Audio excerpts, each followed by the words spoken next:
bienvenue dans la Libre Antenne pour ces 2 heures de direct. Vous le savez, dans cette émission, on parle de vous, de vos histoires de vie et bien souvent, comme tout à chacun, on a tendance, lorsque l'on parle de soi ou des autres, à parler des traits de personnalité ou de caractère qui permettraient d'expliquer les comportements. Or, nous ne sommes jamais réductibles à un seul côté, quel qu'il soit. Nous réagissons de multiples manières et différemment selon les circonstances et les personnes. Lorsque l'on réduit ses semblables à certains éléments de leur personnalité, sans doute par besoin de sécurité, de contrôle, de protection aussi, on appelle cela en psychologie l'erreur fondamentale d'attribution. C'est-à-dire que nous oublions le poids des influences extérieures, comme par exemple la santé. Comprendre que nous faisons partie d'un tout qui nous influence, nous donne la chance de poser des actions qui sont davantage déterminées par nos valeurs et nos choix que par notre histoire ou par le contexte. Attention donc aux étiquettes que vous vous collez ou que vous collez sur les autres. Ce soir, si vous voulez, on les détache, on s'offre la liberté de se découvrir, de prendre de la distance par rapport aux histoires que l'on se raconte dans la tête. Paul et Jeanne sont là au 39 21 pour recevoir vos appels avec grande bienveillance et gentillesse. Et c'est Charles Westrelin qui réalise cette émission avec le sourire. Vous pouvez aussi réagir à ce que vous entendez à l'antenne par SMS en composant le 7 39 21 en commençant votre texto par le mot nuit ou envoyer un mail sur le site europe1.fr. 39 21, j'attends vos appels. Europe 1. Sophie Peters. Bonsoir Clémence. Bonsoir. Alors Clémence, vous nous appelez ce soir ? Oui, je sais pas trop par quoi commencer. C'est souvent le cas. En fait, tout à l'heure, Paul, votre collaborateur m'a demandé mais quelle serait la question que vous poserez à Sophie Peters ? Ah oui, c'est toujours là, voilà. Et en question. fait, je sais même pas en fait. Mais bon, en gros, pour situer un peu le truc, je suis restée 4 ans avec quelqu'un. On s'est mariés assez vite, on s'est mariés au bout d'1 an.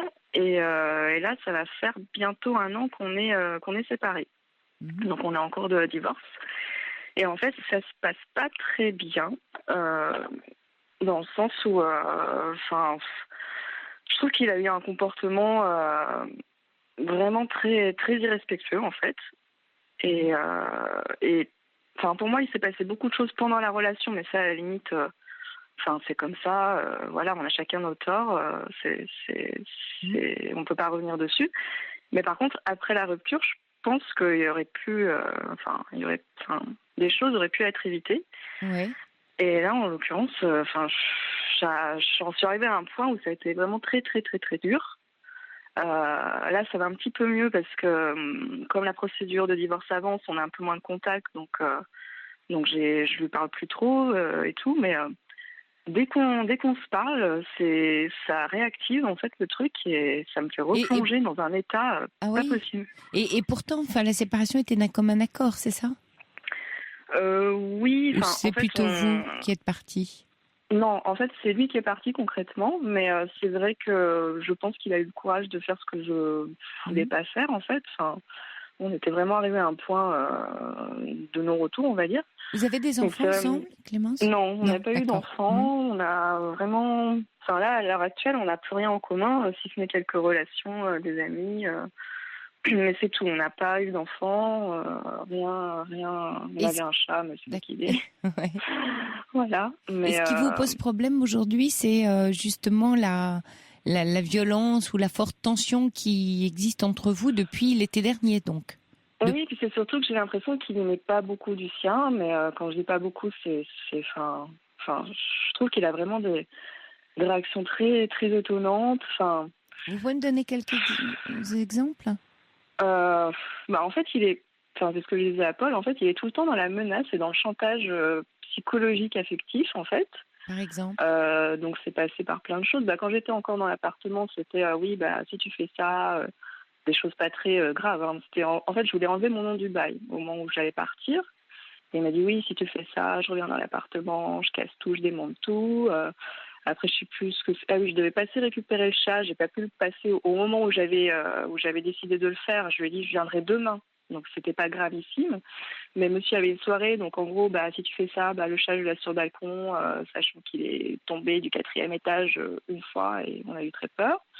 Et là, dernièrement, c'est un truc tout bête encore, c'est que il y avait, en gros, j'ai du matériel à la cave qui encombre la cave depuis 6 mois, qui devait récupérer parce qu'il m'avait demandé de le garder pour lui. Et en fait, mon associé, avec qui je partage la cave, m'a dit, il y a les encombrants qui passent, on va l'enlever.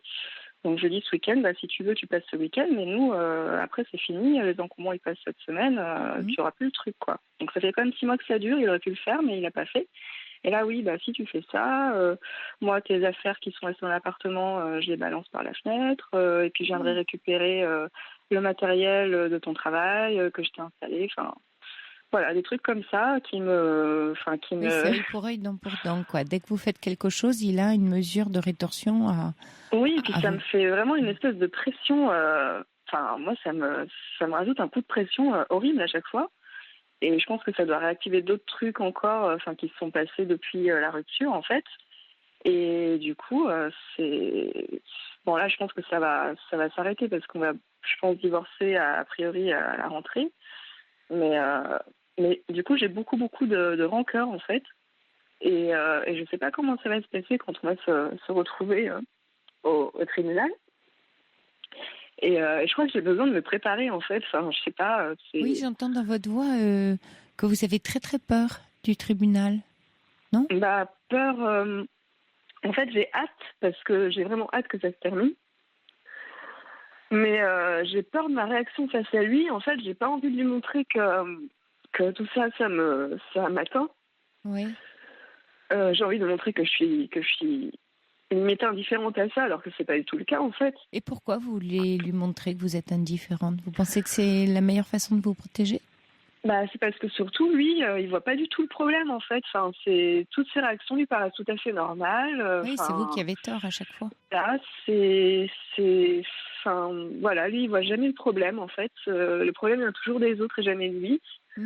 Donc, en fait, oui, il se rend pas compte que tout ça est pas forcément hyper correct, quoi. Vous avez essayé de lui dire ce que ça vous faisait à vous ? Est-ce que vous lui avez parlé de vous ? Oui. Oui, je l'ai déjà dit. D'ailleurs, assez récemment, parce qu'en fait, je lui ai peut-être dit un truc qu'il fallait pas, mais en gros, à un moment donné, moi, ça n'allait pas du tout. Il y avait ça qui n'allait pas, qui me faisait beaucoup, à la fois beaucoup de peine, beaucoup de... une espèce de chape de plomb sur moi, et à la fois le côté professionnel qui n'allait pas non plus, en fait. Et à un moment donné, j'en avais vraiment, vraiment marre. Et je lui ai dit, en fait, à un moment donné, je m'étais dit, tiens, je pense que je vais en finir comme ça. Après, hop, toi, tu gardes mes dettes sur le bras parce qu'on ne sera pas divorcés et ça sera mon cadeau de départ, quoi. Ouais. Et il m'a dit, mais qu'est-ce que je t'ai fait ? Et du coup, je lui ai balancé tout ce qu'il m'avait fait après la rupture, parce que avant, ça, on va dire que ça compte pas.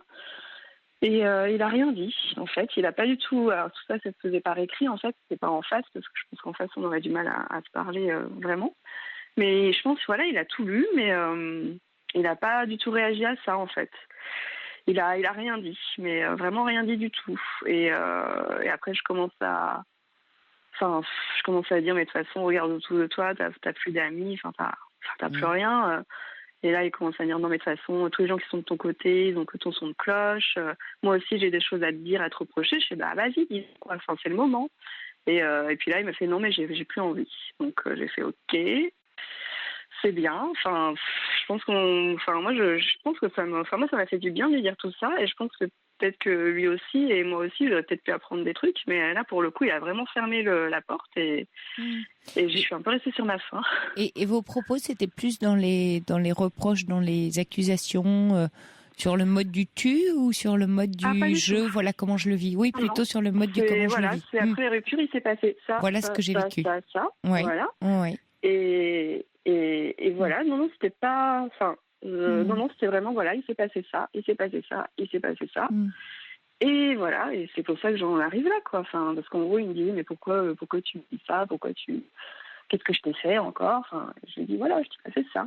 Il s'est passé ça, en fait, après la rupture. Donc, il est dans le déni. C'est là où il n'a pas réagi, quoi. Ah oui. Mais oui, forcément. Je pense qu'il est un peu dans le... Oui, il est un peu dans le déni. Il ne se rend pas compte, quoi. Ou alors... Je sais pas comment il fait. C'est pas tant qu'il se rend pas compte, c'est qu'il vous tient. C'est qu'en fait, il vous promène, quoi. Vous êtes la souris, il est le chat, et il joue avec. Donc Ouais, dès que vous lui faites une demande ou dès que vous montez au créneau, même pour une histoire de cave à débarrasser, il sait très bien qu'il vous bouleverse. Mm. Il le sait très bien. C'est sa façon à lui de continuer à avoir du pouvoir sur vous. Ouais, voilà, ouais. Mm. Il n'est pas très clair, en fait. Il n'est pas très clair au niveau de la séparation. Si, je pense que ça, c'est il a vraiment quelqu'un d'autre acté. Vous avez chacun quelqu'un d'autre J'ai su... en fait, il raconte un peu de sa vie sur Facebook, donc forcément, j'ai vu qu'il y avait quelqu'un. C'est pas très clair non plus, mais je fais comprendre que je l'avais appris, d'autant plus que j'allais à un concert il y a 2 semaines et je les ai croisés, mais je l'ai vu de dos, en fait. Et en fait, il m'attendait. Enfin, je pressentais qu'il y avait quelqu'un. Enfin, je sentais dans ce qu'il faisait et tout. Mais le fait de les voir, pour le coup, heureusement pour moi, je les ai vus de dos, parce que je pense que de face, je ne sais pas du tout comment j'aurais réagi. Mais le fait de les voir, concrètement... on vous entend moins bien, Oui, Clémence, on vous entend moins bien. Je ne sais pas si vous avez bougé. Ah, voilà, génial. Oui, j'ai un peu baissé mon téléphone, c'est pour ça. D'accord. Non, en fait, le fait de les voir concrètement, ça m'a fait vraiment très bizarre. Alors, pas dans le sens où je regrette notre relation, parce que je pense qu'on n'était vraiment pas fait... voilà, on est très, très différents, enfin bref. Mais le fait d'être confronté à ça, moi, ça me renvoie à mon... Enfin, je me dis, tiens, voilà, lui, il a vraiment tourné la page. Pour lui, tout va bien. Il a sa petite vie tranquille, il est bien dans sa peau. Enfin, je pense pas qu'il soit bien dans sa peau, mais ceci dit, on a l'impression qu'il va bien, quoi. Et ça, je le vis très mal, le fait qu'il aille bien. Et que vous empoisonne la vie en même temps, c'est tout le paradoxe. C'est ça, c'est qu'en gros, moi, je souffre de son comportement. Moi, en fait, il est assez réglo. Non, mais de toute façon, il l'est pas. Mais il est surtout en train de vous nier. Vous voyez, à tous les points de vue. Et c'est ça que vous ressentez comme douloureux. Vous avez quelqu'un ? Vous avez rencontré quelqu'un, Clémence ? Moi, c'est un peu compliqué. Enfin, j'ai pas mal de petites relations sans lendemain, on va dire. J'ai rencontré quelqu'un, mais c'est un peu compliqué. Parce qu'il n'est pas sur place, parce qu'il est musicien professionnel et qu'il est souvent en déplacement. Mais c'est clair qu'il m'a beaucoup bouleversée, en fait. Et c'est vrai que j'arrive à me dire, j'ai envie de me projeter, mais je pense que tant que le divorce ne sera pas prononcé, j'aurai vraiment beaucoup, beaucoup de mal à me mettre dans quelque chose. Qu'est-ce qui fait que votre presque ex-mari a toujours une emprise sur vous Comment vous l'expliquez, ça ? J'ai un peu réfléchi à ça. Et en fait, dans beaucoup de choses entre lui et moi, j'ai eu l'impression que j'avais une relation qui ressemblait beaucoup à celle que j'ai avec ma mère. Tiens. Avec mes parents en général aussi, en fait. Oui, c'est-à-dire ? C'est-à-dire que j'ai souvent peur de leur réaction. Je sais pas comment dire, en fait. J'ai du mal à être moi-même avec eux parce que j'ai souvent peur de les décevoir. Puis c'est vrai qu'ils me font un peu peur, en fait. Et du coup, je leur dis pas forcément tout. Et c'est vrai que ma relation que j'avais avec mon ex, c'était un peu ça. Et alors par contre, ils sont pas du tout comme lui, dans le sens où, ils ont des réactions beaucoup plus mesurées, mais je sais pas. J'ai un peu réfléchi à ça ces derniers temps et il y a un petit peu de ça. Oui, donc le sentiment de devoir quelque chose en permanence, d'être pas la bonne personne finalement, d'avoir pas été le bon enfant pour vos parents et ni la bonne personne pour ce mari-là. Ouais, peut-être. Ce qui vous met en culpabilité, en faute, et en même temps, vous savez, vous, au fond de vous, que, on va dire, vous n'avez rien fait. Enfin, vous voyez ce que je veux dire. Comme vous dites, je sais mon comportement ou mes actes, mais ça n'a pas de poids par rapport à la façon dont les autres vous traitent. Avec vos parents, ça a toujours été comme ça, depuis votre enfance ? Vous avez toujours eu peur d'eux ? Quand j'étais petite, oui, je pense. Et puis à un moment donné, je me suis un peu affranchie du truc. Mais c'est vrai que je leur dis pas tout. Enfin, je leur cache énormément de choses. C'est la peur de quoi? De les décevoir ou de pas correspondre à ce qu'ils attendent de vous? Oui, il y a un petit peu de ça, mais c'est surtout, j'ai pas envie de les inquiéter, en fait. Donc là, par exemple, pour la rupture, ils ont plus ou moins de mes nouvelles, mais à chaque fois, je dis que ça va, que De tout les va inquiéter bien, parce que et vous tout. pensez qu'ils s'inquiéteraient beaucoup pour vous?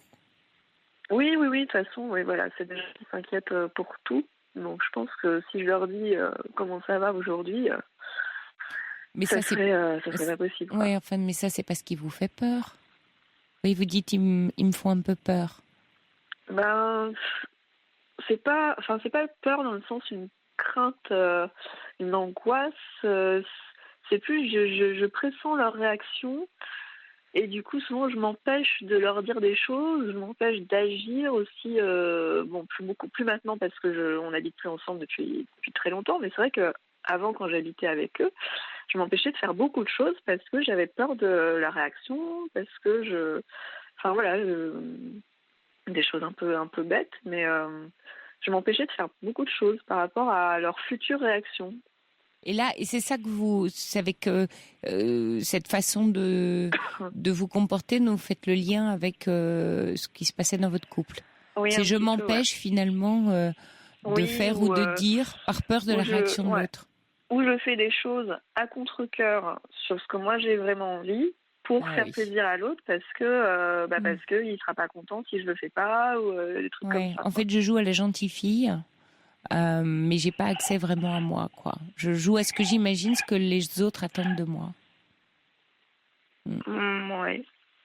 Pourtant, j'ai souvent l'impression de faire ce que j'ai, oui, mais bon. Oui, et au travail, vous retrouvez ça aussi comme. Oui, c'est pas faux.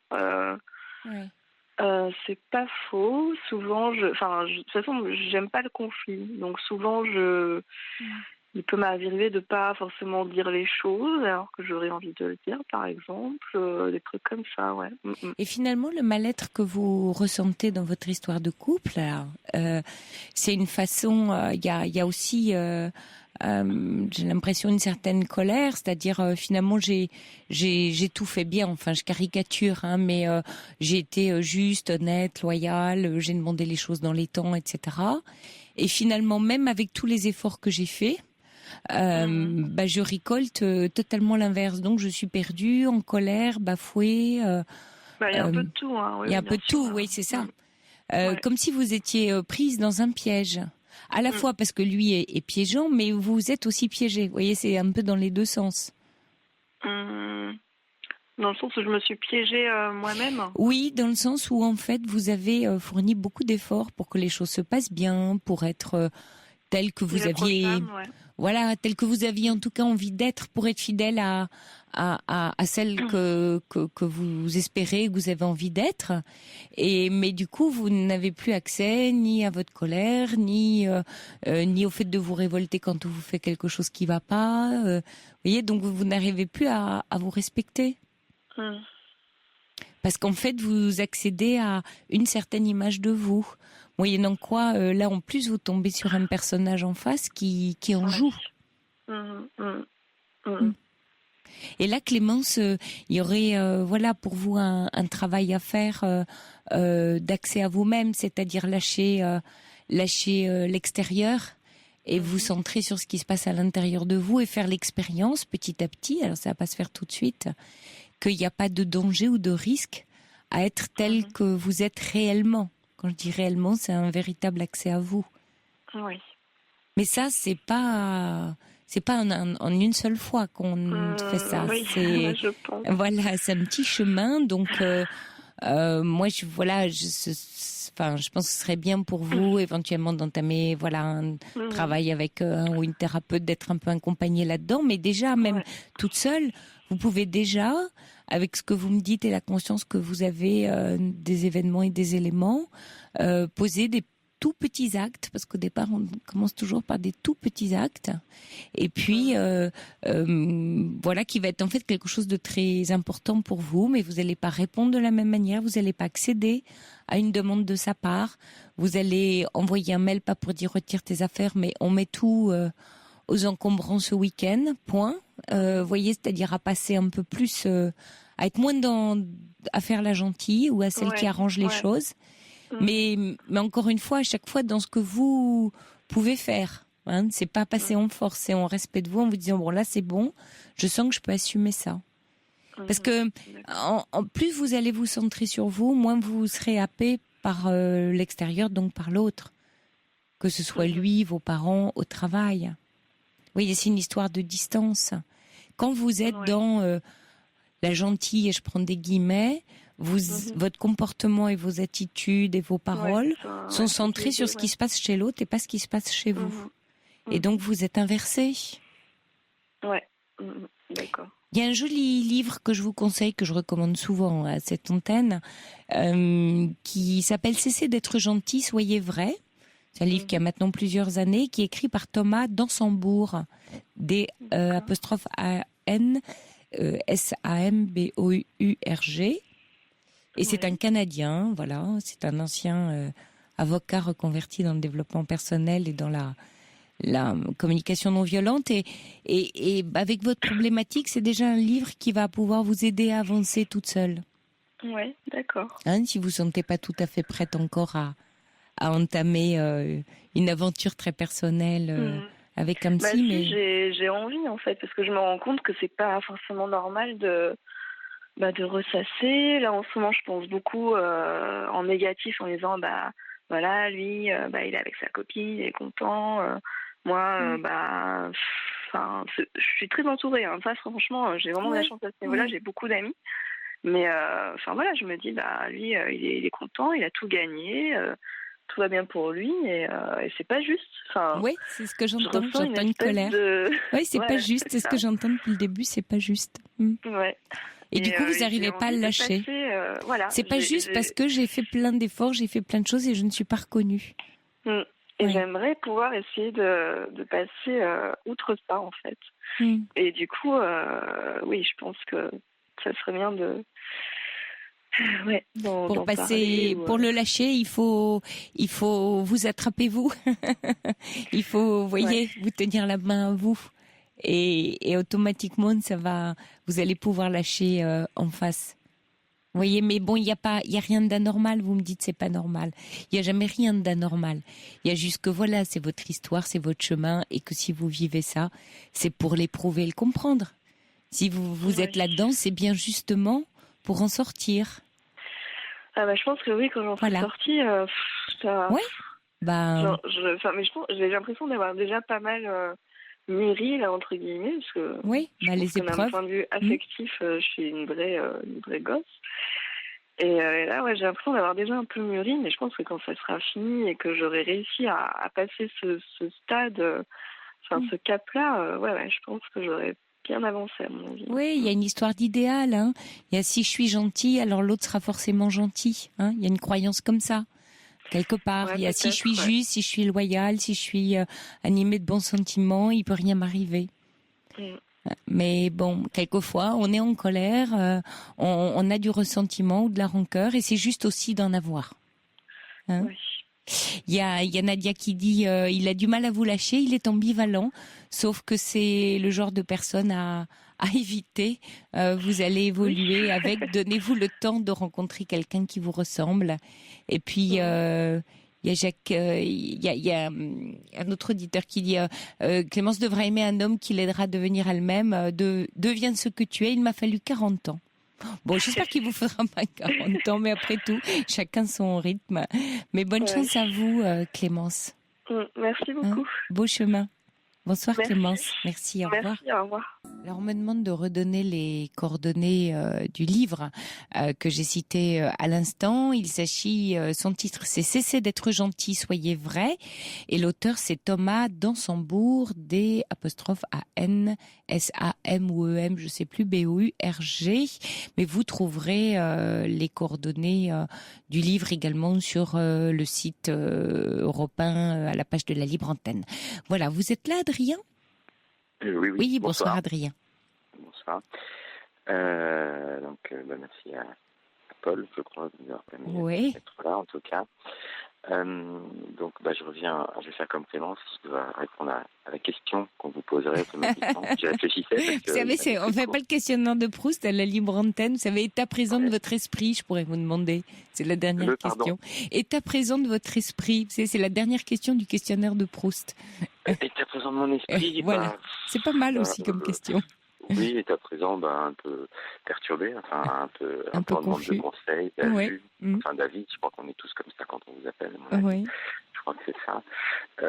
Non, moi, ma question, c'est, après je vais décrire, mais ce serait plus, je dirais, quand on aime vraiment, est-ce qu'il faut savoir patienter ou est-ce qu'il faut savoir insister jusqu'au bout, rien lâcher, être présent, savoir être absent de temps en temps et savoir être un peu présent. C'est là où je sais plus trop.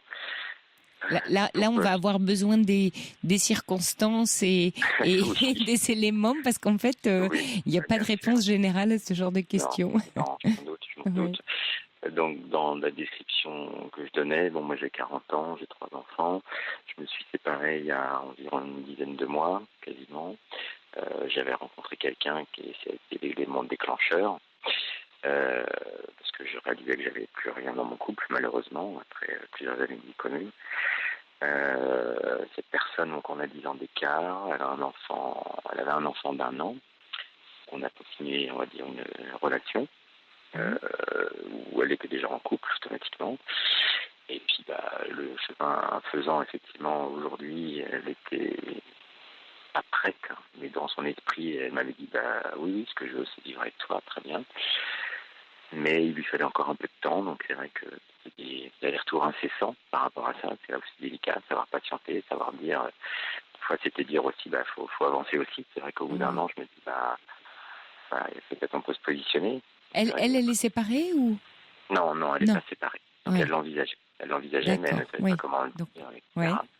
C'était compliqué. Et là, ça s'accélère dans le sens où son conjoint a trouvé une trace, un ticket, enfin quelque chose. Donc elle a dû dire les choses. C'est tout récent, donc ça c'est compliqué parce que tout d'un coup, elle est complètement perdue, elle ne sait pas, elle a l'impression de lui avoir menti pendant des mois, il y a tout. Donc c'est vrai que là, elle me dit qu'elle a besoin de réfléchir, de se retrouver, tout ça. Ce que je peux comprendre, mais après, c'est là où je me dis que je laisse faire les choses, que je patiente, je dois continuer à être présent, envoyer des messages encore, il faut respecter ce silence, et un peu entre tout, quoi. Oui, là vous êtes dans le silence depuis combien de temps? Comment? Depuis combien de temps, là, elle a demandé de... C'est quelques jours, là, 2-3 jours. Quelques jours, oui. Ah oui, c'est tout récent, là, franchement, elle s'est perturbée d'un coup, c'était pas... Oui, d'accord. Vous, mais vous, qu'est-ce que vous ressentez par rapport à ça? Quel est votre souhait? Enfin, pas votre souhait, mais qu'est-ce que vous sentez juste comme attitude par rapport à ce qu'elle vous confie intimement, de sa confusion, de ses doutes? Son attitude, c'est que, sans que ce soit passionné, je me méfiais de la passion, mais enfin, on a vraiment des sentiments. Je le ressens, elle aussi. Donc, c'est clair à chaque fois. Le temps faisant, elle s'apercevait que tout était simple, tout était clair. Voilà, elle s'est toujours interrogée par rapport à son enfant, bien évidemment, et sans que ce soit l'argument qui revienne sans cesse.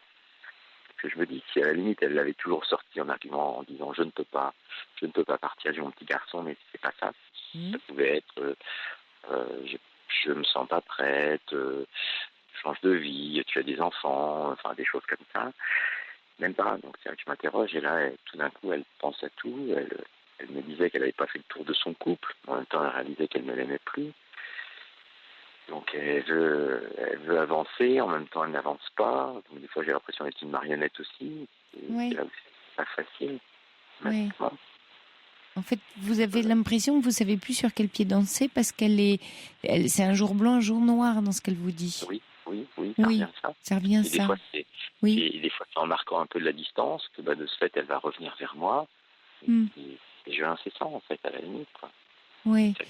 Quoi. Et depuis que son mari a découvert votre liaison, donc elle est bouleversée. Et oui. Non, mais elle est bouleversée. Enfin, c'est des engueulades à la maison. Et puis voilà, mais c'est normal parce que lui il est blessé et puis voilà. Il essaye de la. Vous savez si lui il monte au créneau? C'est-à-dire?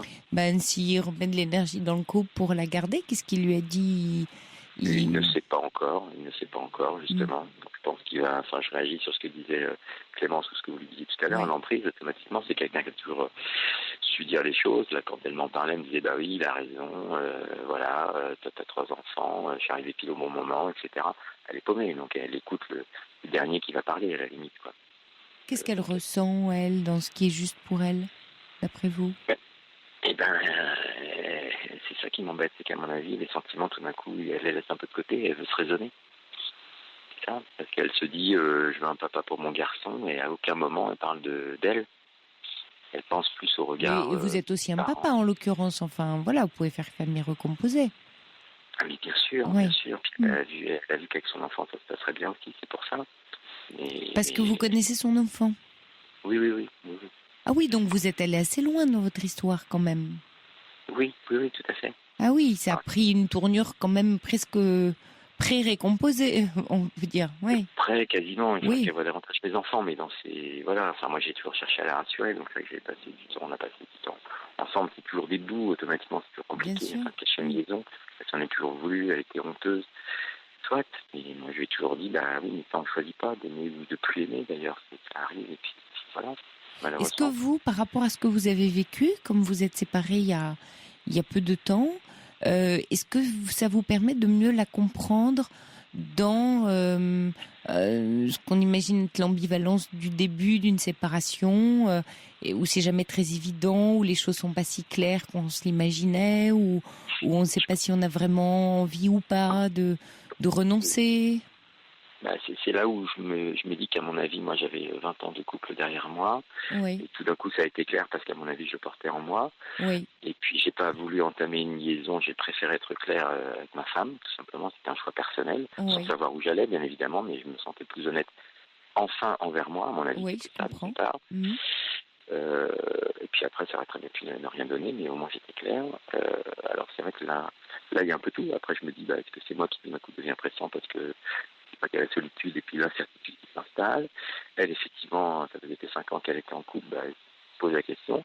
Elle arrive toujours à projeter le fait de dire, finalement, ça fait que 5 ans, c'est pas normal, j'ai pas tout partagé, j'ai pas tout vécu, si j'avais fait 20 ans, c'est pas tout à fait normal. Ah, elle compare. J'ai l'impression que c'est des images. Elle veut que tout soit, voilà. J'ai lancé ma vie, donc il faut qu'il y ait un papa, il faut qu'il y ait une maison, il faut qu'il y ait ça, et voilà. Je trouve qu'elle fait abstraction de ses sentiments. Alors, je me dis qu'on n'est pas dans le même cycle de vie.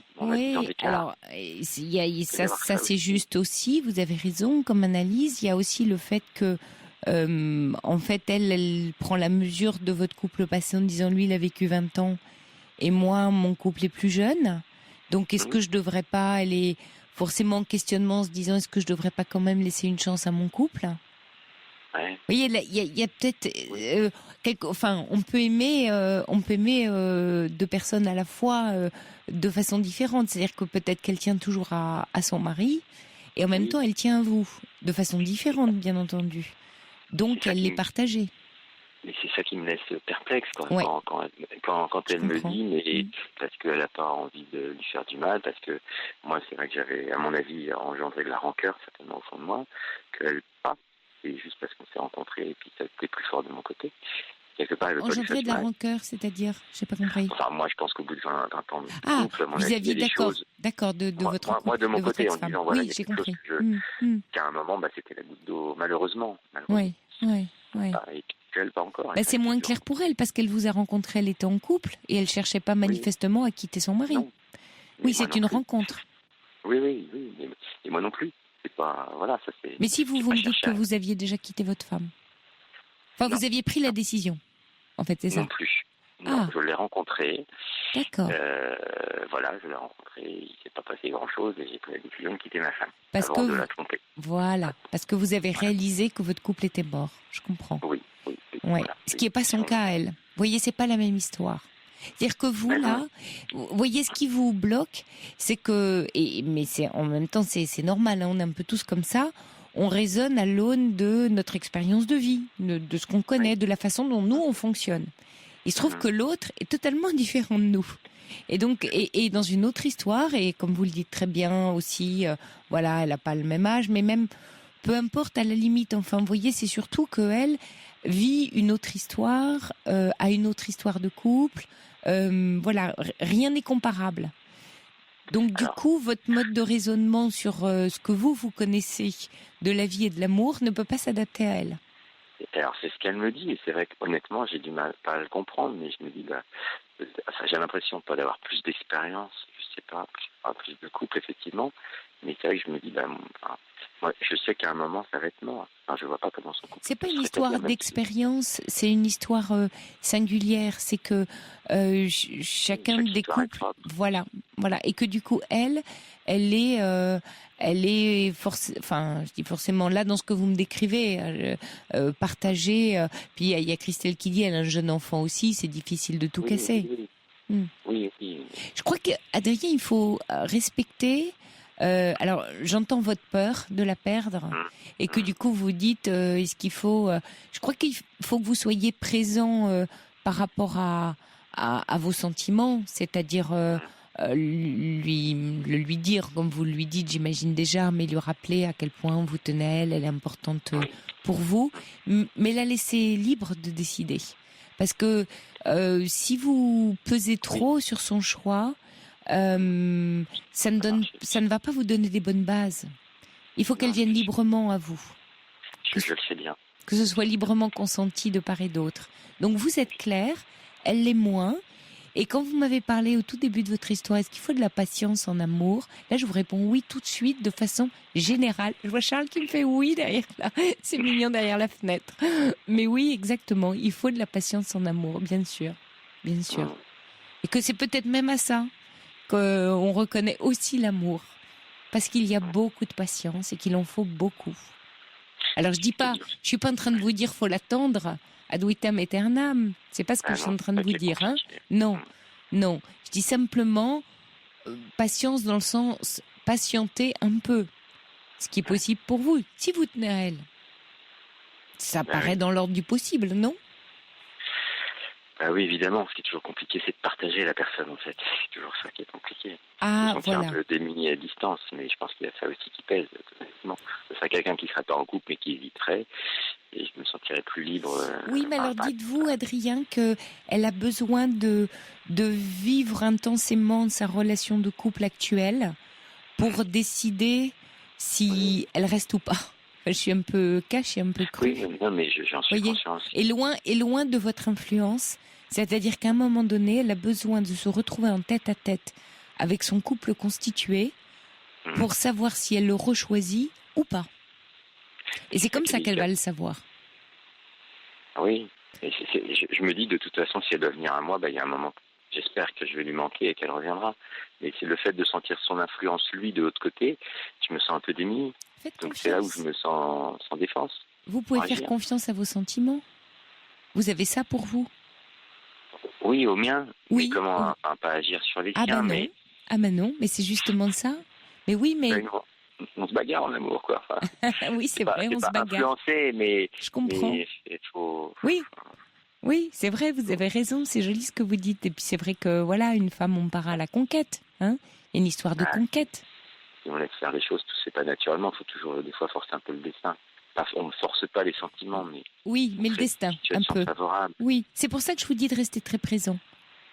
Mais il faut que vous trouviez une forme de présence qui soit ni une emprise, qui soit une présence bienveillante et amoureuse et sentimentale et tendre et rassurante. Parce que là, elle est aussi en train de vous dire autre chose, dans ce que je comprends. Hein. C'est qu'elle a un immense besoin de sécurité. Et je vais vous confier quelque chose, c'est très féminin. Très féminin. Je prends.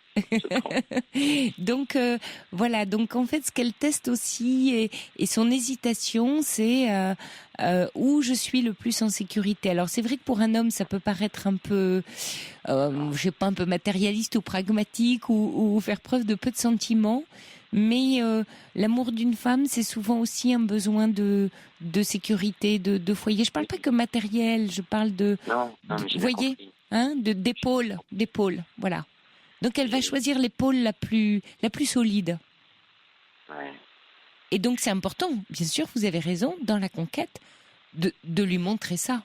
Alors j'imagine qu'elle l'a déjà un peu vécu avec vous, parce que vous avez vécu des choses, mais de montrer votre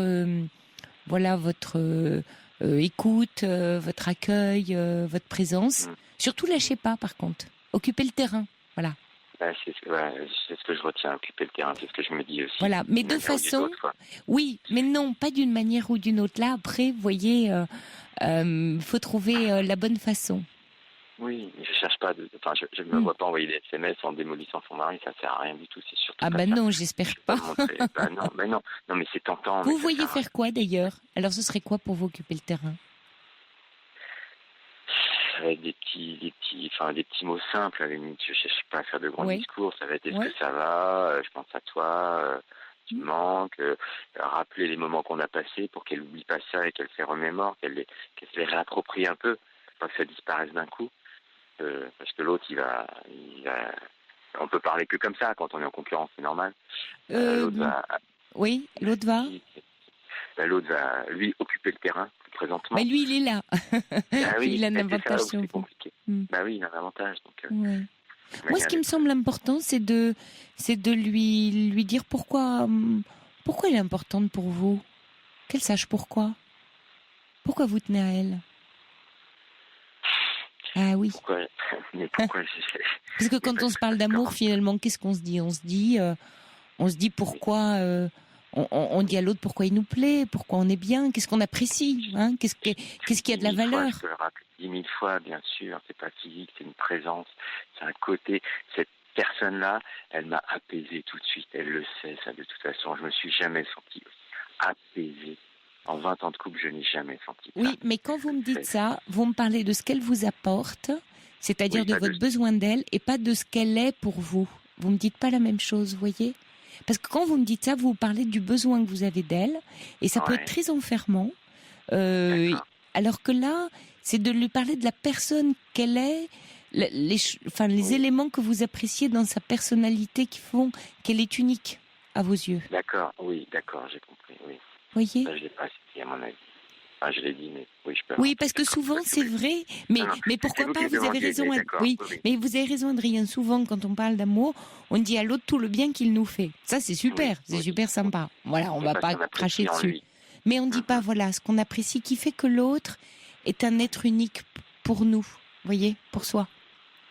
Et ça lui donne de la valeur. Et là, elle se sent vraiment aimée. Ah oui. Mais quand il est unique, c'est bien aussi parce qu'il nous apporte, quelque part. C'est parce que tout d'un coup... Parce que sinon, ça voudrait dire qu'on a dans la relation une valeur d'usage.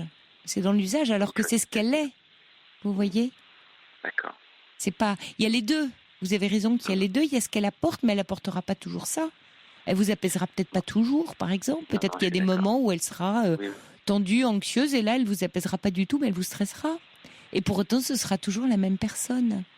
Oui, mais je l'ai déjà dit, ça ne me dérange pas, c'est un tout. Voilà, c'est un tout. C'est un tout, quoi. On a tous les différents côtés, justement, et dans la balance, il y en a qui pèsent plus, de toute façon. Tout l'ensemble. C'est la personne en elle-même. C'est une fraîcheur, c'est une façon d'être, c'est une façon de réagir. Oui, vous avez raison. Voilà.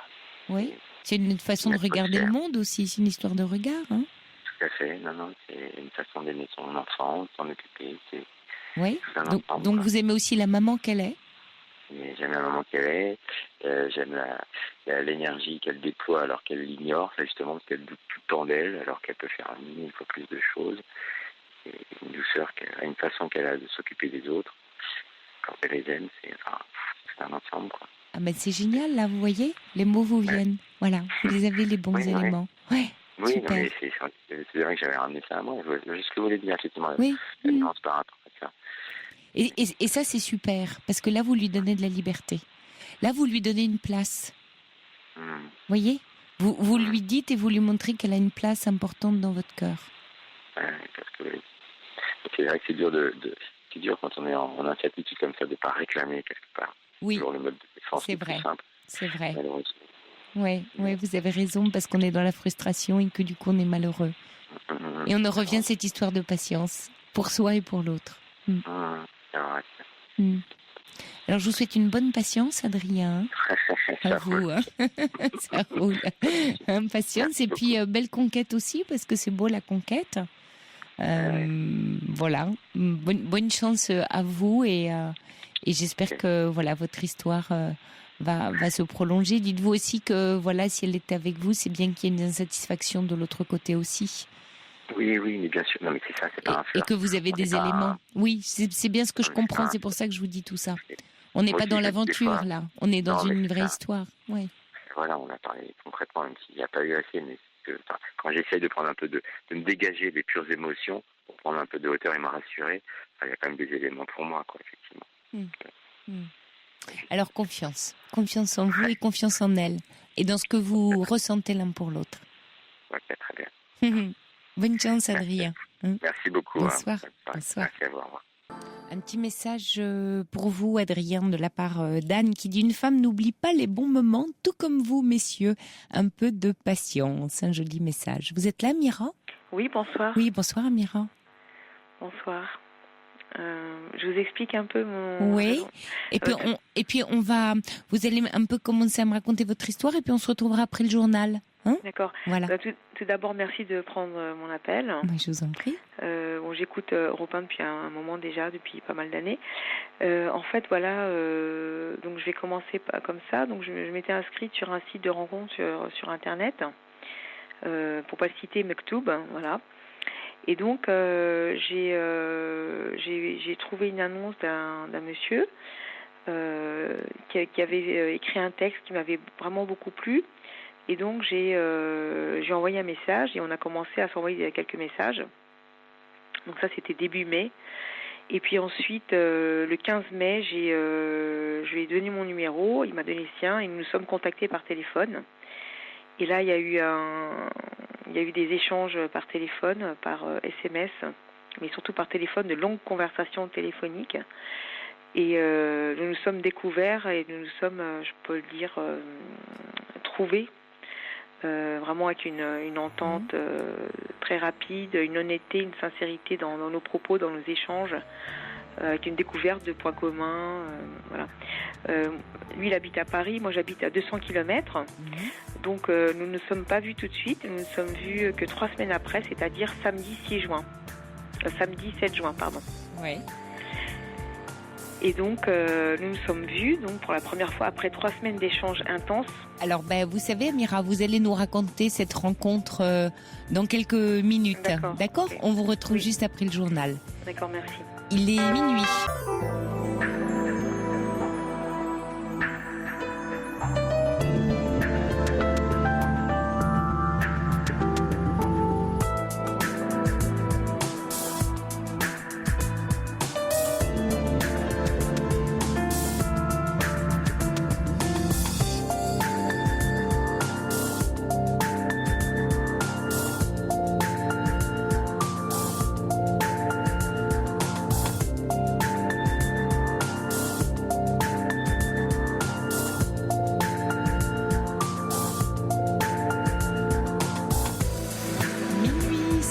Vous écoutez Europe 1, nous sommes ensemble encore pendant 1 heure de direct, d'échange, de partage, car parler de nos soucis permet de nous rendre la vie plus légère. L'antenne est à vous, il vous suffit de composer le 39 21 pour partager avec nous vos préoccupations, des événements de votre vie. Vous pouvez aussi échanger avec nous, avec les auditeurs, par SMS au 7 39 21 en commençant par le mot nuit, ou nous adresser un mail sur le site d'Europe 1.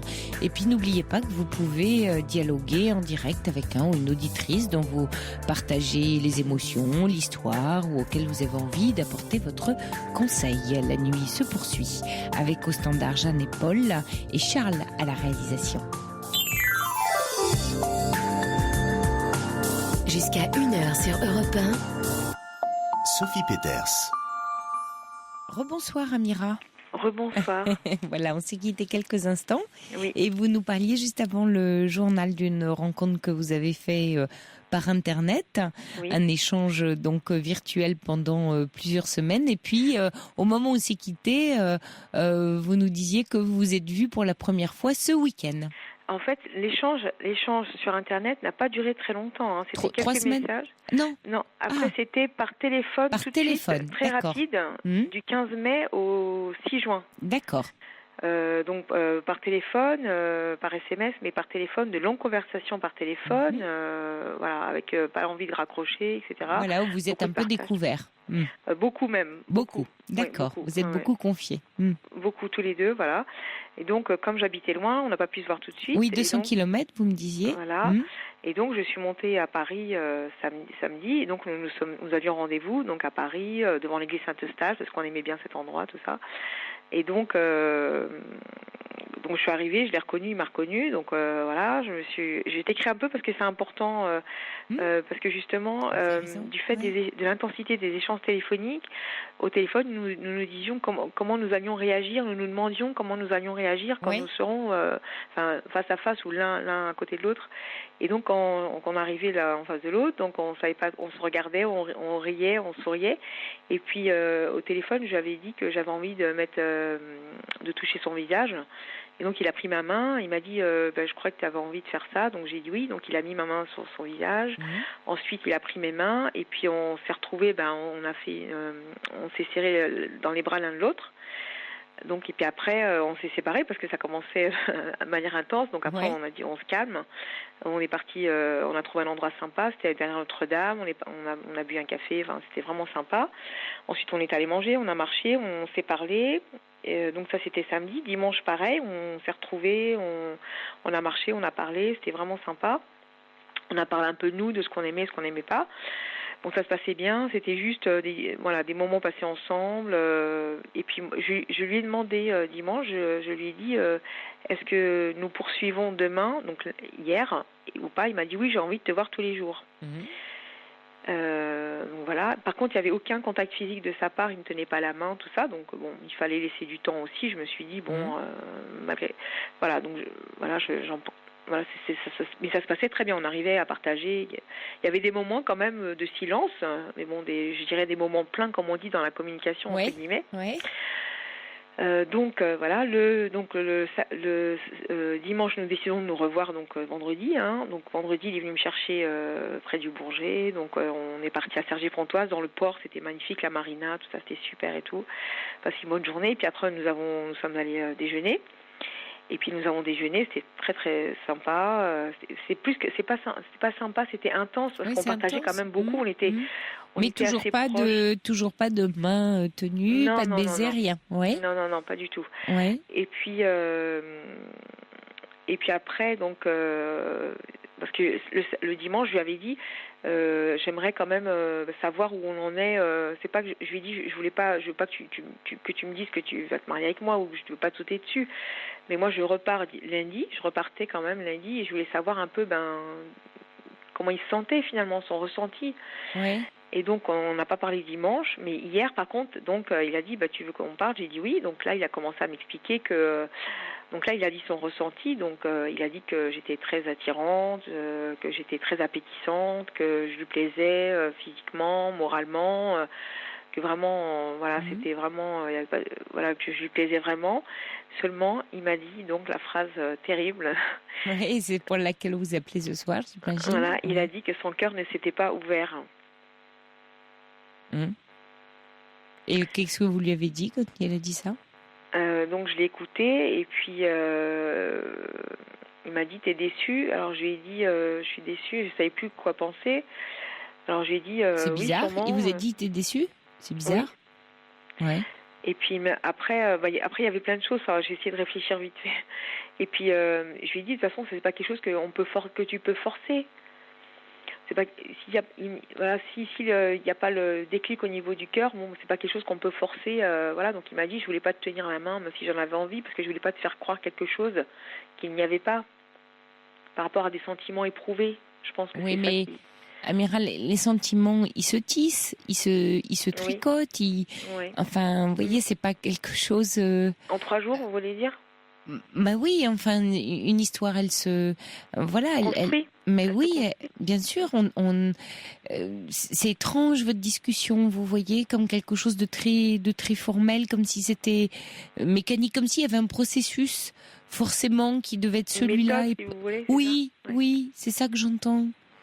Comme si vous ne faisiez pas confiance l'un et l'autre à à quelque chose d'ailleurs qui vous dépasse, puisque vous... Ça nous dépasse, ça nous a dépassé. Bah vous me parlez d'intensité, et comme si chacun ne fait pas confiance au non-verbal ou à ses ressentis. Je pense qu'il est paniqué, et sans doute peut-être vous aussi, mais il y a beaucoup de peur là, non? Mais moi je suis sûre, non, moi je suis pas paniquée, enfin moi je n'étais pas paniquée du tout, c'est-à-dire que quand je l'ai vu...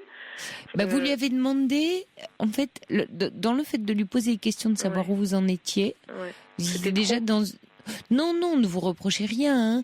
C'est simplement sur le fait, si vous voulez, comment dire, d'essayer de formaliser quelque chose qui est de l'essence, voilà, des sentiments, des choses dont on a à la limite, voilà, qui viennent quand elles viennent, et on n'a pas forcément besoin d'aller chercher ça dans la parole.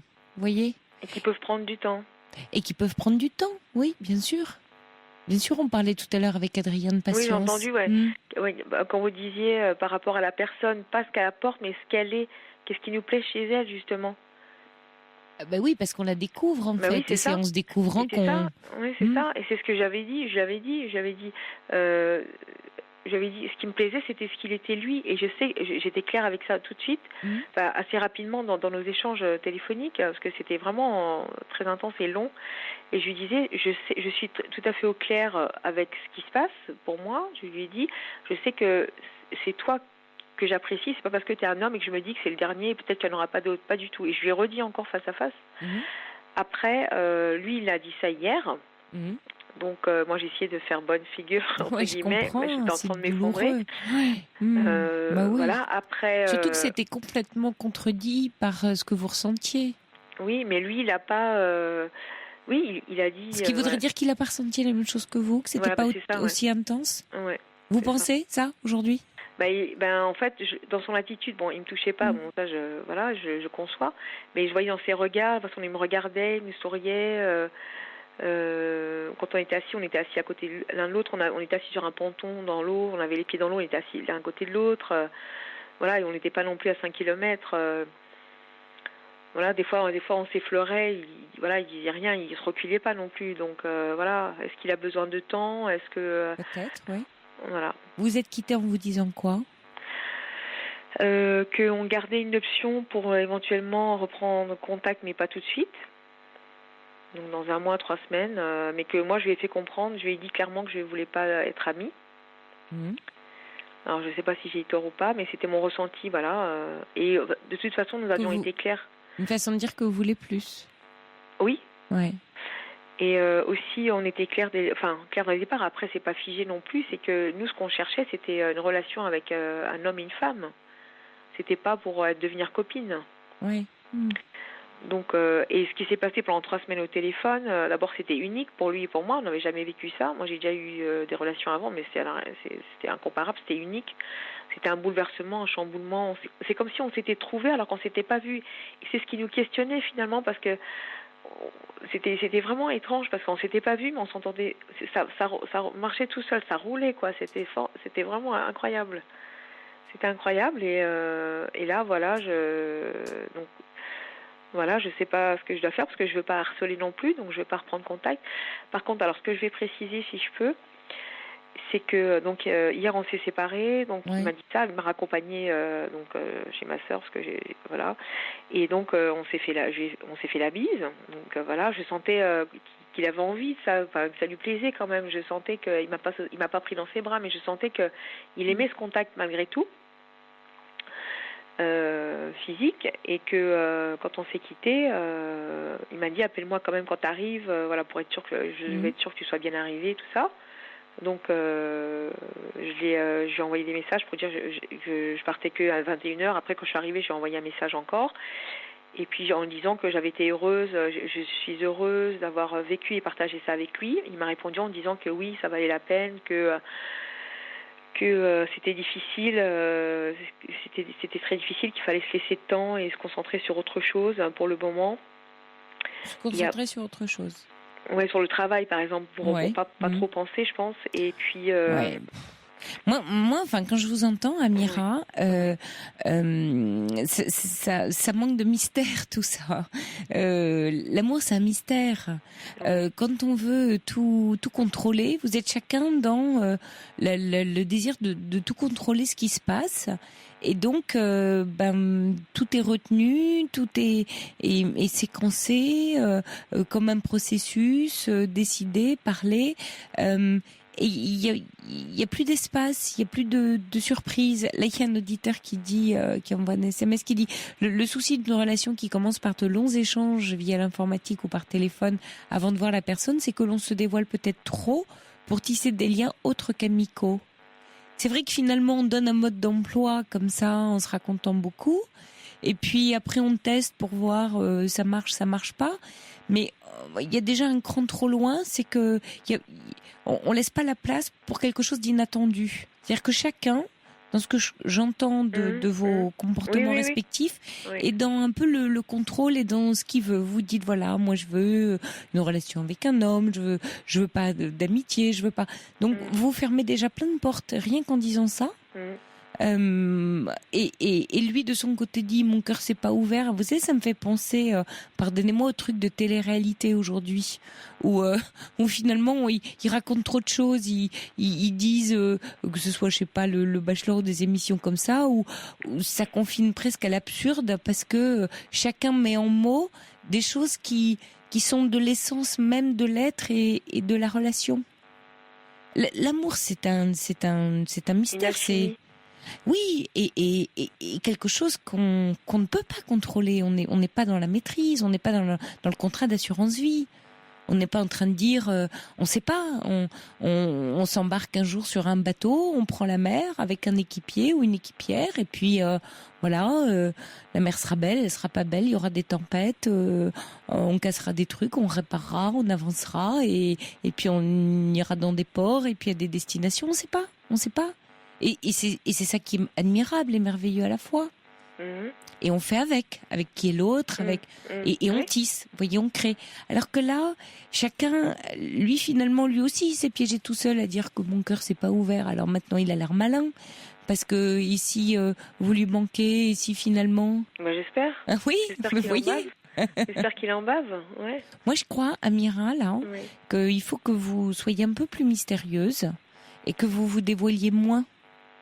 Vous lui avez dit trop de choses. Qui vous plaît, ok, très bien, vous lui dites, mais pas trop de tout ce que vous souhaitez. Ça vous regarde. Vous connaissez, vous savez ce que vous souhaitez. Ça le concerne pas pour l'instant en tout cas. C'est trop tôt. Vous n'avez pas lui donné tout le mode d'emploi d'un coup. Alors qu'est-ce qu'il va découvrir après ? Vous voyez, on se dévoile, on prend le temps. Yannick qui dit voilà, en amour il faut savoir prendre le temps de découvrir. Hein? Ouais, il me disait tu es indépendant, tu es autonome, tu t'occupes de ta fille, parce que j'ai une fille, j'ai une fille de 8 ans, et tu t'occupes de ton boulot, tu formes des professionnels de santé, et après qui s'occupe de toi? Et je l'ai regardé, je lui ai dit oui, mais c'est ça, t'as tout compris. Ouais. Et en fait, la raison aussi de l'appel, c'était je sais pas quoi faire. C'est-à-dire de savoir si vous renouez contact ou pas. Mais j'ai envie, mais je veux pas le harceler. Non, vous ne bougez pas là, mais rien du tout, hein. Pas un message, pas un SMS, pas un mail. Vous allez à l'école de la patience.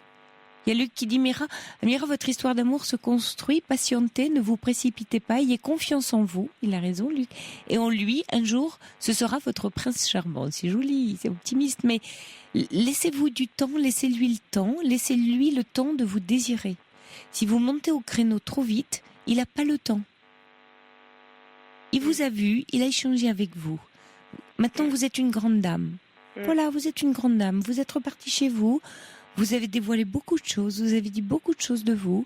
Il vous connaît un peu, il sait que oui, vous auriez besoin d'un compagnon à côté de vous pour prendre soin de vous. Ben, c'est à lui de voir si il est prêt à ça ou pas.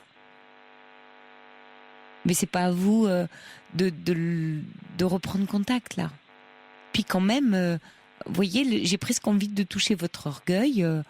quelqu'un qui quand même vous le sentez intense avec vous et qui vous fait l'affront de vous dire mon cœur s'est pas ouvert, je trouve ça dur. Enfin, je sais pas s'il se rend compte, mais bon. Ça veut dire quoi? Et il m'a dit, peut-être que je suis exigeant, je comprends. Il me disait, je comprends pas non plus. Il comprenait pas pourquoi il était comme ça en fait. Pourquoi il ressentait pas justement. Mais bon, il m'a dit, je me suis levée ce matin et je sentais pas, voilà. C'est ce qu'il m'a dit. Pourtant, il avait envie de me voir. Hein. Il me disait, oui, j'ai envie de te voir, tout ça, mais il a pas ce truc. Bon, après. Est-ce que ça va, je sais pas, est-ce que ça va se débloquer, j'en sais rien, j'ai envie évidemment. Mais c'est-à-dire qu'il faut lui laisser le temps d'avoir accès à son désir. Parce que si c'est vous lui avez dit qu'il vous plaisait, vous lui avez dit J'ai montré, oui, il a compris. Il a compris. Il m'a dit que tu t'exprimes facilement. Ça lui a fait peur peut-être, hein, Mira. Parce que un homme, quand il a en face de lui une femme qui sait ce qu'elle veut, quelquefois ça fait un peu peur parce qu'il peut se dire est-ce que je vais être à la hauteur? Et puis il a pas vécu vraiment. Il a eu une expérience que de 2 mois avec une femme, donc il n'a pas vraiment vécu avec une femme. Il n'a pas vraiment été avec une femme. Jamais. Non. Ah oui. Et vous avez le même âge, vous avez 40 ans, c'est ça? Oui, moi j'ai 43 et lui 42. Il n'a jamais eu de longue histoire? Non. Que des histoires assez courtes en fait. En quelque sorte, oui. Ouais.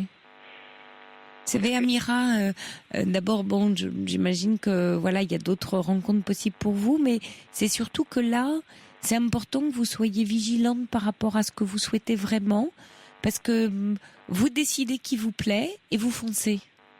Alors, certes, il vous plaît, mais c'est pas une raison pour foncer non plus. Vous voyez, ça interroge votre rapport à l'amour, au couple, à votre désir, à votre besoin. C'est un peu comme si vous avez trouvé le bon produit. Et puis c'est bon, on va consommer, quoi. Ça me va. C'est bon, c'est génial, c'est exactement celui que je voulais, que je cherchais. Donc allez hop, maintenant on y va. Ben oui, mais d'abord, voilà, c'est pas un produit, c'est un être humain. Non, mais oui, bien sûr, mais j'entends bien. J'étais pas. Enfin, vous le dites de manière caricaturale. Oui, bien sûr, pour vous provoquer. Oui, mais j'étais pas du tout comme ça, au contraire. Non. Non, je comprends. Mais alors il y a Jackie qui est là, qui est pas d'accord a priori avec ce que je vous ai dit quand je vous dis de vous faire désirer. Vous êtes là, Jackie? Oui, je suis là. Oui. Alors vous vouliez dire bonjour? Bonjour. Tout simplement, moi j'ai rencontré quelqu'un aussi par le biais d'Internet et nous avons passé de longues semaines, de longues soirées, 2 et 3 heures de téléphone tous les soirs c'est ça, pour apprendre à se connaître. Et il y a une chose, je suis très bavarde et je l'ai laissé parler. Je l'ai laissé parler, je ne parlais pas, je l'écoutais se raconter. Tellement bien que lorsqu'on s'était rencontrés déjà une première fois, il y avait très peu de temps qu'on s'était parlé, donc on se connaissait physiquement. Et après, on a appris à se connaître par téléphone.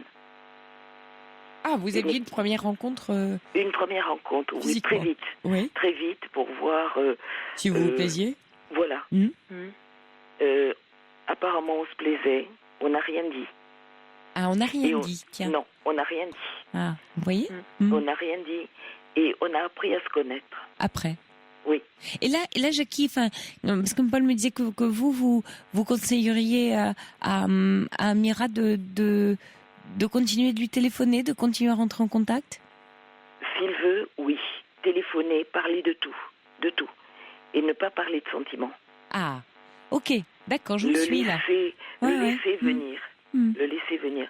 Parce que s'il a envie de venir, il viendra. Mais elle lui a dit qu'elle voulait pas d'amitié, hein? Oui, mais non.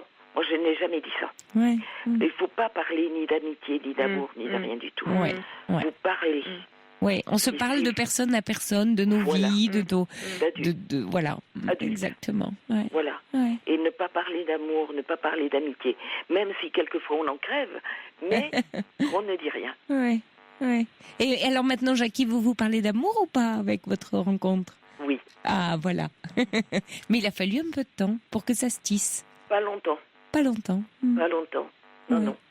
parce que... Apprendre à se découvrir d'abord, hein. Apprendre à se découvrir. Avant de parler de sentiments. Apprendre à savoir ce que l'on aime. Ouais. Apprendre à savoir ce que l'on ne veut plus, Ouais. ce que l'on veut. Alors, si ça plaît, si on va... Moi, j'ai cette chance-là, on va ensemble dans la même direction. Ouais. Mais si ça ne va pas, ne pas faire d'efforts. C'est pas la peine. Eh oui, ne pas faire d'efforts. Ouais, j'aime beaucoup ça, Jackie. Ouais. Je suis d'accord avec vous, ne pas faire d'efforts. Ouais. Oui. Mais... Enfin, faire des efforts après pour que ça se passe bien quand même un peu. Non, je plaisante. Oui, mais... non, mais j'entends ce que vous dites. Oui, je vois ce que vous dites. J'ai un peu plus de vécu et je pense que lorsque j'avais l'âge d'Amira, je réagissais comme elle. Mais... Oui. Vous faites confiance, vous laissez, vous laissez le fleuve couler. Voilà. Et puis se dire que si l'on veut quelque chose, ça va arriver. Ouais. Avoir la foi. Le souhait, voilà. La foi dans l'amour, la foi dans l'autre. Tout à fait. Oui. Avoir confiance finalement. C'est de la confiance. Ouais. Tout à fait. Et puis se faire confiance. Mais on le sent dès le départ, quand on le voit la première fois. On sent si ça peut aller, je ne sais pas, il a dû vous parler, il a dû vous poser des questions. Oui. Il a dû vous demander ce que vous aimiez, ce que vous n'aimiez pas et tout ça. Oui, il a dû dévoiler lui aussi. Oui, tout à fait. Exactement. Voilà. C'est pour ça que c'est terrible. C'est pour ça que c'est terrible que ça, voilà. Moi, je n'ai pas posé de questions. Il m'a simplement dit, quand tu arrives, tu téléphones pour dire que tu es bien rentré. Voilà. Et puis, c'est lui qui a rappelé après, il a rappelé... c'est lui qui a rappelé après, c'est pas vous. Oui. Moi, j'ai rappelé pour dire que j'étais bien rentrée. Oui, c'est tout, c'est ce qu'a fait Mira. Voilà. Et la après conversation a continué ce soir-là, et le lendemain soir, et après pendant tous les soirs. Pardon. Mira, allez-y. Oui. Donc j'ai envoyé un message, je peux vous les lire, mais pour dire que j'étais rentrée.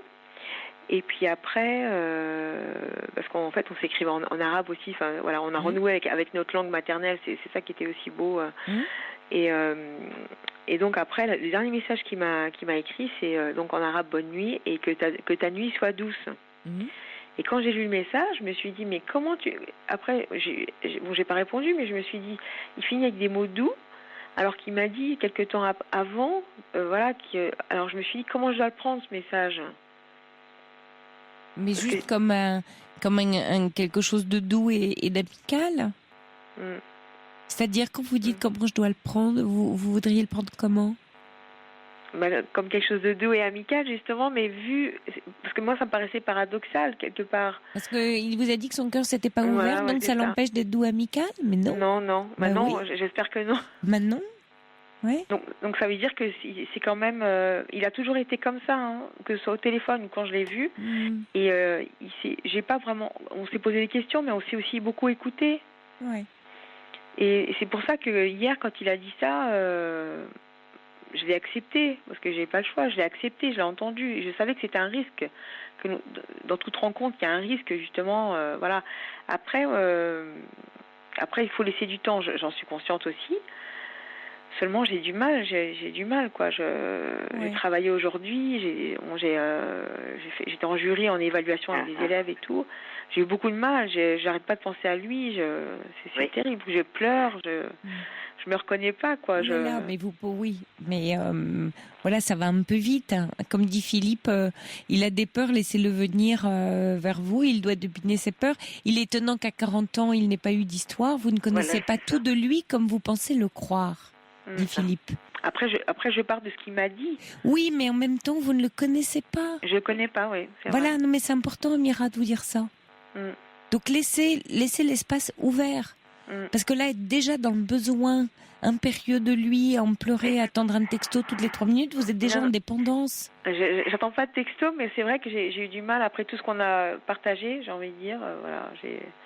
En fait, vous n'avez pas partagé grand-chose. Vous n'avez partagé que 2-3 rencontres, 2-3 jours où vous avez parlé, c'est tout. Mais je suis très méfiante. Il faut faire toujours très attention à ce que l'on dit ou à ce que l'on entend. Oui, parce que l'on entend. Qui vous dit, il peut très bien parler. Et puis, ça peut être tout à fait autre chose. Bah oui, après, c'est une question d'honnêteté et de sincérité, je pense. Tout à fait. De loyauté aussi envers l'autre. Parce que, comment... Tout à fait. Oui, merci Jackie en tout cas de nous avoir appelé pour vos merci, conseils. Au revoir. Et puis Amira, voilà, soyez un peu plus distanciée et prudente. Voyez, il y a un auditeur qui vous dit que vous êtes très en demande. Il a été clair, il faut l'entendre et ne pas trop broder. Donc patience à vous aussi, Amira. Hein? Donc je laisse. Vous laissez, oui, exactement, vous laissez. Et vous faites confiance à la vie et à l'univers qui s'occupera ou pas de cette histoire. Mais vous arrêtez d'agir. Arrêtez d'être dans l'action, justement. D'accord. D'accord ? D'accord, merci. Bon courage, Amira. Merci, Bonsoir. au revoir. Au revoir. Bonsoir, Aurore. Bonsoir. Alors, Aurore, c'est aussi une rencontre. Oui. Oui. Ce soir, c'est la soirée amour et rencontre. Bah voilà, donc c'est bien tombé et déjà je voulais vous remercier de me recevoir et remercier toute votre équipe aussi qui était super. Ah oui, vraiment super. On est une équipe super. Ouais, voilà, je confirme. Donc je voulais parler d'un sujet qui est très léger, hein, très soft. C'était un petit peu l'amour à distance. Ouais. Où je posais beaucoup de questions là-dessus parce que je suis quelqu'un de très passionné. Quand je vis l'amour, je le vis À 200%. avec un grand A. Ouais. Voilà. Et là, je suis confrontée à un début d'histoire qui est voilà, avec de la distance, beaucoup de distance et ça me pose beaucoup de questions en fait. Qu'est-ce qu'est l'amour si c'est pas pour le vivre tous les jours? Qu'est-ce qu'est l'amour si c'est pas pour le... Mais voilà, on peut le vivre même à distance et on le vit quand même tous les jours. C'est de la souffrance. Eh oui, je le vis pas tous les jours. mais oui, mais alors c'est que il y a déjà une forme de presque addiction, dépendance, hein, si on est dans la souffrance. Je suis addict à l'amour. Ah oui, j'adore être amoureuse. Ouais. J'adore. Oui, vous aimez plus l'amour que la personne, quoi. Ah non, parce que ça fait 1 an que je suis célibataire, donc je vis très bien, voilà. Mais pour moi, être amoureuse, c'est quelque chose qui palpite, qui fait de la vie, qui empêche de vivre par ailleurs. Non, avec beaucoup de plaisir. D'accord. Et là, de commencer quelque chose qui, je sais, ne va pas être comme ça, me trouble. Alors, mais dites-moi ce que vous vivez un peu. Oui. Eh ben, en fait, je connais quelqu'un depuis 2 ans. Et on s'est vu il y a 1 mois. Et au bout on a eu quelques messages, quelques estos, voilà. Je sais que on est prêts l'un et l'autre à aller plus loin. Et donc vous vivez loin l'un de l'autre, hein, c'est ça? Ah oui, moi je suis en Bourgogne, il est en Allemagne. Et vous êtes rencontrés par Internet? Non. Non. Pas du tout. D'accord. Et j'ai réussi à passer plein de caps. Déjà, il est plus âgé que moi. Bon, ouais. J'ai réussi à passer ça. Ensuite, c'est le meilleur ami de mon patron. J'ai réussi à passer ça. Ah. Ensuite, voilà. Mais le problème maintenant, c'est la distance. Mais vous avez déjà une aventure ensemble, en fait? Pas un baiser, mais des yeux qui voulaient dire que, voilà, il y avait quelque chose. C'était un regard, c'était un... Voilà, c'est plein de choses qui nous donc disent que... Donc vous n'êtes pas réellement dans une histoire encore. En fait, vous fantasmez sur un homme que vous avez rencontré en vous disant qu'il s'est passé quelque chose. Non, et vous pensez que c'est réciproque. Je n'ai pas fantasmé. Parce que lui m'a renvoyé des messages en me disant je reviens te revoir, moi aussi, par sympathie, je reviens te revoir, etc. Je pense qu'il y a quelque chose entre nous deux. J'en suis sûre. Il vous a envoyé des messages alors que vous avez une rencontre dans un cadre professionnel? Pas professionnel, c'est un ami de mon patron. D'accord. Donc, mais vous dites, j'ai passé plein de barrages, l'âge, etc. Alors qu'en fait, il a envoyé des messages pour dire qu'il avait envie de vous revoir. Oui, il a envie de me revoir. Oui, et pourquoi vous dites que vous avez passé un barrage? Parce que vous avez... Oui, mais vous n'avez pas de liaison avec lui. Parce qu'on se plaît. Je le sens, on se plaît. Je le sens. Enfin, ça, des gens qui se plaisent, il y en a pas mal sans que ça fasse des histoires. Hein. Non, je vous taquine, mais on peut se plaire dans plein de contextes. Pour autant, ça ne fait pas toujours une relation ni une histoire, vous voyez ? Là, je le sens que c'est plus que ça. Parce qu'en plus, moi, je me retiens et c'est lui qui m'envoie des messages pour... Donc, votre question, c'est est-ce que je vais craquer ou pas, c'est ça ? Ma question, c'est pas est-ce que je vais craquer ? J'ai craqué déjà. Ah bon, alors vous me racontez pas vraiment l'histoire, là. Vous me dites pas tout. Mais il n'y a même pas eu un baiser, vous voyez, c'est un gentleman déjà, c'est un mec très, très... voilà. Ma question, c'est, est-ce que moi, passionnée comme je suis en amour, je vais pouvoir tendre ma flamme à quelqu'un loin ? C'est ça qui me pose un problème, c'est que... Mais moi, ce qui me pose question quand je vous entends, Aurore, c'est toute l'histoire que vous vous racontez toute seule si loin. Parce que dans une relation amoureuse, enfin, on est deux et on construit quelque chose à deux et pas chacun dans son coin. Et là, vous avez déjà avancé toute seule. Beaucoup. Ben non, justement. Parce qu'à chaque fois, c'est lui qui fait des messages. Ça, j'ai compris en vous disant que vous lui plaisez. Il perche. Oui, il vous drague. Il vous drague. Voilà. Ouais. Il cherche à vous séduire. Voilà. Ouais. Bon. Bah oui. Donc vous répondez pas. La balle est dans votre camp. Il cherche à vous séduire. Encore une fois, Aurore, ça ne fait pas ni une relation, ni encore une histoire. Vous êtes dans une phase de séduction l'un et l'autre. Et donc, c'est un peu différent. Ce stade de séduction me fait peur. C'est ça, en fait. C'est le fait de me prendre un râteau qui m'effraie absolument. Non, ce qui vous effraie, c'est de partir en vrille parce que vous, comme vous l'avez dit au début, vous êtes ultra passionné et que vous allez vous jeter à sa tête, quoi, en vous entendant. Ben, j'ai peur de ça. Mais oui. J'ai peur de souffrir, de tomber amoureux. Enfin, c'est pas une peur parce que je suis seule depuis un moment et je le vis très bien. Je suis pas une... je vis très bien d'être seule, mais c'est dur de ne pas se sentir aimé si on aime la personne, comme tout le monde le pense. C'est génial. Les bruits qu'on entend sont des grenouilles, c'est ça, m'a dit Paul ? Oui, c'est mes grenouilles. Je suis désolée. C'est énorme, c'est génial. Non, j'adore. On adore. Comme ça, tous les auditeurs savent que le coin. Non, j'arrive pas à faire la grenouille. C'est quoi ? Les grenouilles qui viennent de Bourgogne. C'est génial. Mais elles sont où ? Elles sont dans la pièce, là ? Dans une rivière. Et vous êtes à côté de la rivière, là ? Je suis sur ma terrasse, je suis désolée. C'est génial. Mais non, soyez pas désolée du tout, Aurore, c'est sympa. On partage avec vous le bruit des grenouilles, j'adore. Non, c'est génial. Ouais. Et je sais bien, elles sont très amoureuses, les grenouilles. Mais oui, et vous me faites penser à une grenouille, justement, Aurore. Et une grenouille à grande bouche, je sais pas si vous connaissez l'histoire, mais... qui veut manger la vie. Bon, je vais pas quand même raconter l'histoire drôle dans la libre antenne, mais Aurore, ce qui m'inquiète quand je vous écoute, c'est calmer un peu votre... parce qu'il faudrait calmer un peu votre monture. Vous voyez, vous allez trop vite. Vous allez beaucoup trop vite. Tranquille. Ok, c'est super d'être amoureux, c'est génial d'être passionné. Je comprends que vous ayez peur parce que vous sentez que vous pouvez vous brûler les ailes. C'est pas une grenouille, c'est un papillon. Oui. Oui, mais en même temps, ça manque d'être amoureuse. Voilà, ça manque d'être amoureuse, donc... C'est du bien. Mais bien sûr, vous avez... Mais tout à fait, Aurore. Mais à ce moment-là, demandez-vous qu'est-ce que vous mettez dedans de vous. Mais attention, vous voyez, vous avez un rapport à ce sentiment amoureux, comme s'il manquait, comme s'il y avait...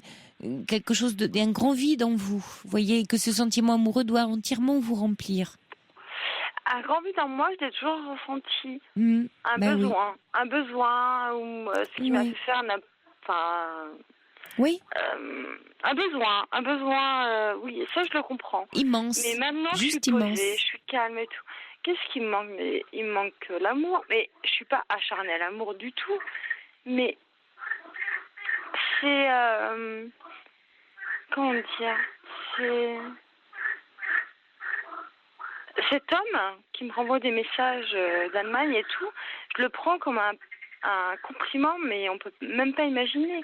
Je peux avoir des compliments tous les jours sur mon travail, sur ce que je suis, sur... Mais Aurore, voilà. c'est à vous de décider si vous vous laissez séduire ou pas par cet homme. Et c'est à vous de décider, et vous pouvez le faire, vous êtes libre du rythme que ça prendra. À un moment donné, parce que vous... Je pense déjà être amoureuse de cet homme. Oui, et vous n'êtes pas capable de... Continuez votre phrase. De quoi? D'attendre. D'attendre quoi?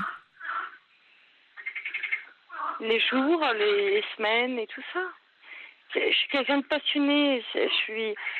Ça vient tout de suite ou jamais. Mais que ce soit quelqu'un qui soit à 50 mètres de chez vous ou à des milliers de kilomètres, au début, on construit quelque chose, et si vraiment il se passe après une vie, on peut déménager, il y a des couples qui se rencontrent et qui après façonnent une vie et poursuivent le chemin ensemble dans un lieu ou dans un autre. Vous racontez déjà tout le scénario, vous vous dites déjà que vous allez souffrir, que c'est pas possible, que ceci. Moi, ce qui me pose question dans ce que vous me racontez, c'est que vous fantasmez énormément sur cette histoire, alors que vous êtes en face d'un homme qui cherche à vous séduire et qui vous drague, et que la balle est dans votre camp, et que vous êtes plus puissante que vous n'imaginez, et que c'est à vous de donner le rythme ou pas à quelque chose qui vous convient ou pas. Mais pas à vous jeter la tête baissée là-dedans sous prétexte qu'il vous envoie des messages sympas en vous disant que vous êtes une femme merveilleuse. Bah oui, il vous drague, bien sûr, il vous dit que vous êtes une femme merveilleuse.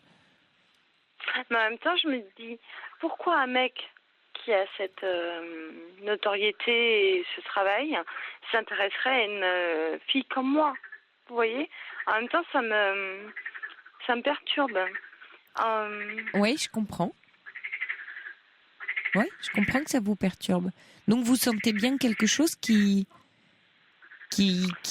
fonctionne pas tout à fait bien pour vous.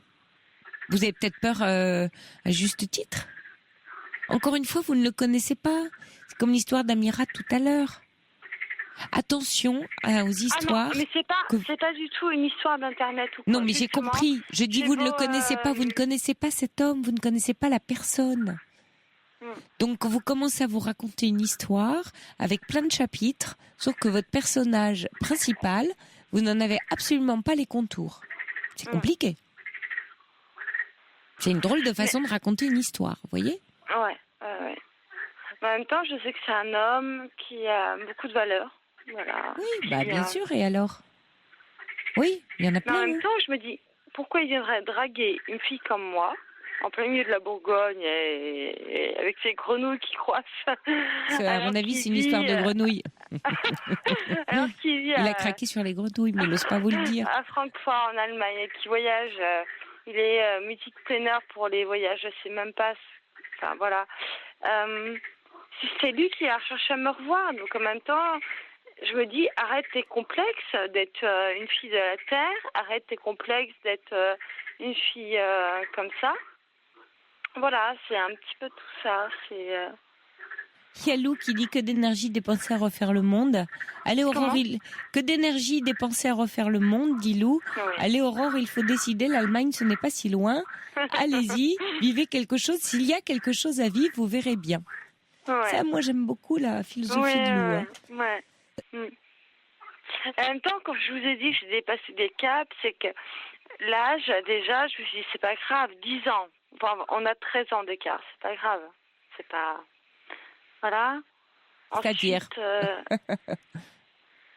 en me disant... mais il est marié, il a des enfants? Non, justement, il n'a pas d'enfants. Il est marié? Non. Vous en êtes sûre de tout ça? Ah oui, d'accord. Oui, certaine. Et moi aussi, célibataire sans enfants, je trouvais ça déjà free, ouvert. Ensuite, le fait... il y a plein de choses qui me plaît chez cet homme, mais... Eh ben alors laissez-vous un peu de temps, d'accord Aurore? Et puis, il faut arrêter tout ce que vous vous racontez et laisser un peu faire la vie pour vous. Laissez un peu faire les choses. Ça me fasse du mal en fait. C'est ça qui m'effraie, c'est peur de me laisser aller et d'après souffrir, en fait. Je pense que c'est ça le Oui, mais problème. alors dans ces cas-là, on vit jamais rien. Voilà. Si c'est une assurance tout risque, ah ben, il n'y a pas d'assurance dans la vie, quel que soit ce qu'on vit, pour se dire qu'on va pas souffrir. Donc si c'est ça, si c'est l'objectif dans la vie, si c'est ne pas souffrir, ben je pense que voilà, il y a plus. Oui, ça peut pas être un objectif. Non, ce qui m'effraie, c'est de, comment dire, déjà le chemin, enfin, enfin, oh là là.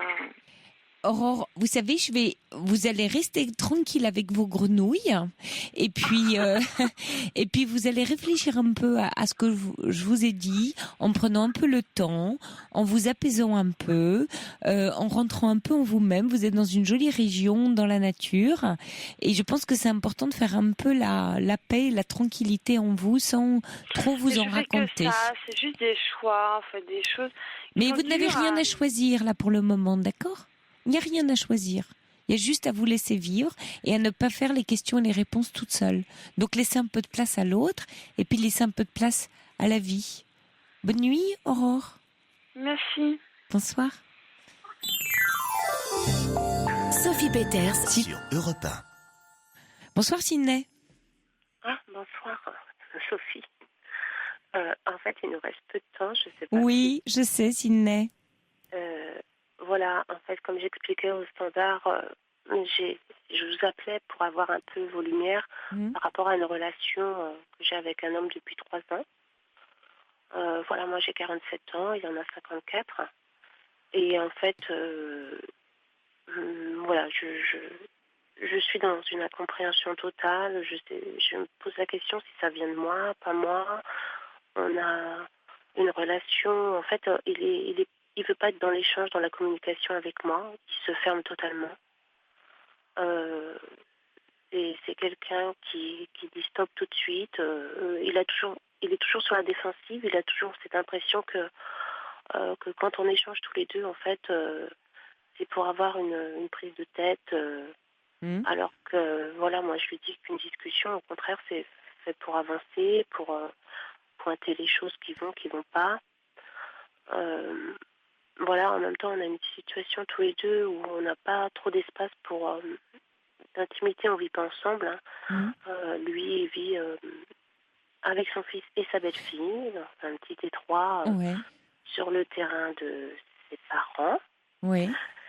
Moi, j'ai ma fille et ma nièce, en fait. Et en fait, je vous appelle parce que vraiment, c'est des choses qui est très douloureux pour moi parce que oui, c'est ce que j'entends. Oui. En même temps, on a beaucoup de sentiments. Enfin, en tous les cas, je sais qu'il en a aussi pour moi et que j'en ai énormément pour lui. Mais pourquoi alors vous souffrez avec lui, vous êtes manifestement pas très heureuse puis voire un peu contrainte puisque dès que vous essayez d'échanger par la parole, voilà, c'est presque qu'il vous le reproche. Hein.